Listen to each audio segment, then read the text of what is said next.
सद्गुरुदेव भगवान की जय।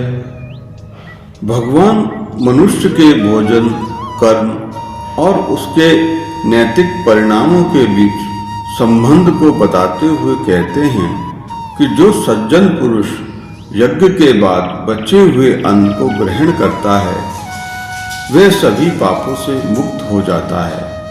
यज्ञाशिष्ट अर्थात केवल हवन के बाद बचा हुआ ही अन्न नहीं है, बल्कि समस्त भोजन और संसाधन है जो निस्वार्थ कर्म और कर्तव्य पालन और समाज हित में किए गए कार्यों के परिणाम स्वरूप प्राप्त होते हैं। यज्ञाशिष्ट सिने संतो मुच्यन्ते सर्व किल विषयी भुजन्ते ते त्वघम पापा ये पचन्त्यात्म कारणात्।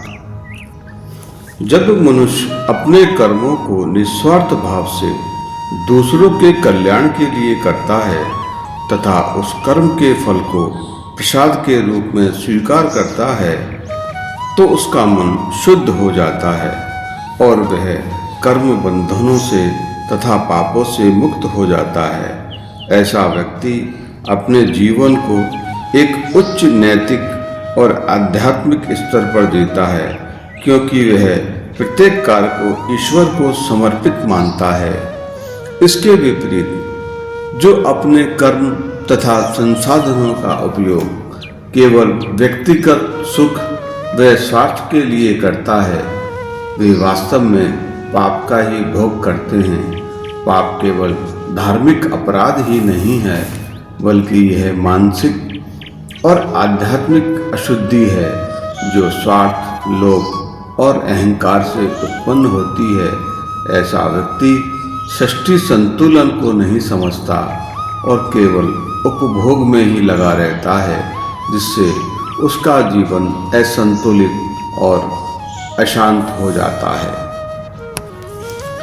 अन्नाद् भवन्ति भूतानि पर्जन्याद् अन्न संभवः यज्ञात् भवति पर्जन्यो यज्ञः कर्म समुद्भवः।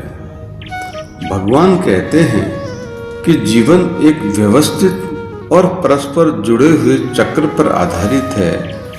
भगवान कहते हैं कि सभी प्राणी अन्न से उत्पन्न होते हैं और उसी पर निर्भर रहते हैं।